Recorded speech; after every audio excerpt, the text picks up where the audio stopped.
Today we have got another you asked for it recipe. We are making small batch German chocolate cake for two. I've had several requests for this recipe and today is the day. So this cake is 6 inches across. It's a single layer, moist, tender chocolate cake topped with a gooey, decadent pecan coconut frosting.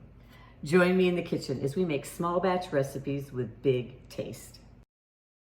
Okay, so German chocolate cake, you would think, given the name, that it originated in Germany, right? Well, I learned something when doing a little research. It actually originated and was first published in 1957 in Dallas, Texas. It appeared in the Dallas newspaper, and the recipe was developed by a woman named Mrs. George Clay, a Dallas resident. And it was named German chocolate cake because she used a German chocolate. Now, German chocolate didn't come from Germany either. It was actually developed back in the 1850 by a baker named Samuel German. It was a slightly sweeter chocolate and then was manufactured by the Baker Chocolate Company. So actually there's nothing German about German chocolate cake, but it's still delicious. All right, so our cake today, I am not going to use the Baker's sweet German chocolate because it's hard to find, and I could not find it in my grocery store. So I'm going to use a cocoa powder, and I'm going to use a really high-quality cocoa powder. I like this one, the Droust cocoa powder. I get it off of Amazon. I'll put a link to it down below. All right, like I said, we're going to use a 6-inch cake pan, and I'm going to spray it with my favorite nonstick baking spray, Baker's Joy. I love this one because not only does it have the spray in it, the grease, but it also has flour. Now, if you don't have Baker's and just have a regular nonstick spray, go ahead and spray your pan, but then line the bottom with a circle of parchment paper, which will help prevent the cake from sticking. But the Baker's Joy, you don't have to worry about that. We're going to mix up the cake first, and we're going to start with a half of a cup of all-purpose flour. I like to use unbleached all-purpose flour, and then a quarter cup of that yummy, good quality chocolate. This chocolate's the star of the show in this recipe, so make sure you're using a good quality chocolate. We're going to use a quarter teaspoon of baking soda, and then an 1/8 of a teaspoon, let me get an 1/8 here, there we go, of salt. And then just go ahead and whisk that together so that cocoa and that flour is nice and incorporated and there's not too many lumps in it. All right, we're going to set that aside. Next, we're going to take a half of a cup of granulated sugar and 2 tablespoons of oil. I'm using a vegetable oil, or I actually think this is canola oil. Now, if you want, you could use softened butter. I have made the cake both ways, and I really think it is a lot better with the oil. You get a moister, more tender cake with the oil. So just go ahead and you want to just kind of whisk that together till all that oil and sugar is incorporated and it's kind of fluffy. All right, after we've got that mixed, we're going to add in 1 egg and a teaspoon of vanilla. Always measure my vanilla by my heart. Can't ever have too much vanilla, but about a teaspoon. There we go.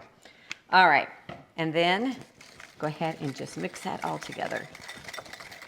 All right, next we're going to take, and in here I have a quarter cup of buttermilk, and I'm going to add into it 2 tablespoons of warm water. Give that a swoosh.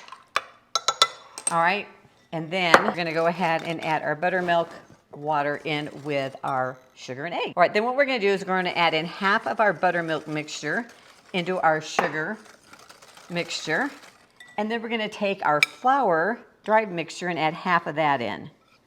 And then go ahead and just mix that up just until it's incorporated. Make sure you get it all off the sides there. Try to keep it all in the bowl, unlike me. All right, and then we're just going to repeat. Put the remaining buttermilk mixture in. Mix that up. And then the final dry mixture goes in. And then we're going to mix that just until the flour is incorporated and you don't see any more dry ingredients. All right, grab yourself a spatula and we are going to take that batter and put it into our greased 6-inch pan. And then we're going to put it into our 350-degree preheated oven. And we're going to bake this for it takes about 25 minutes in my oven. Could take up to 30 depending on your oven. But you want to bake it just until the cake starts to pull away from the sides. A toothpick is clean when you insert it, and when you touch the top of the cake with your finger, it's going to bounce back. While our cake is baking, we're going to mix up our frosting, and we're going to do it in a saucepan on top of the stove. We're going to start with 1/3 of a cup of granulated sugar. All right, 1/3 cup of heavy whipping cream. I've also used half and half for this if you don't happen to have heavy whipping cream. All right, we're just going to give that a little stir together. Next, we're going to add in 1 egg yolk. Get it all in there. And then what I like to do now is really make sure that I mix that egg up really well into that cream. Otherwise, you could end up with little cooked bits of egg. So make sure that's well incorporated.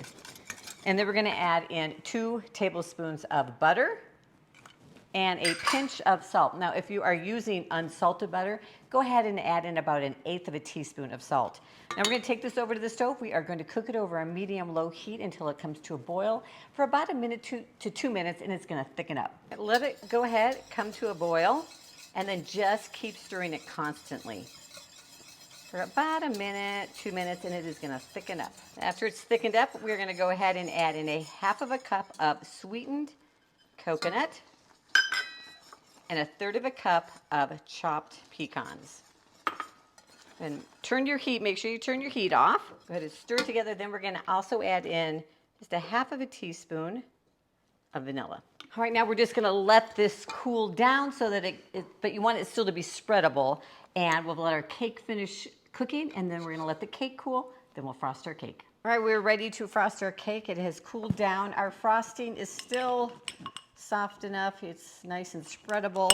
I'm just going to put the frosting on the top of the cake. If you want to make this extra fancy, you can always make up some chocolate buttercream and spread it on the sides and then this on the top, but I'm not that fancy today. So we're going to pile that up. It's a really nice thick layer of frosting. There we go. And there you have it. It's ooey, it's gooey, it's chocolate, it's delicious. It's German chocolate cake for 2. Make sure you leave me a comment down below and let me know what recipe you'd like to see in small batch form. And I'll see you in the next video.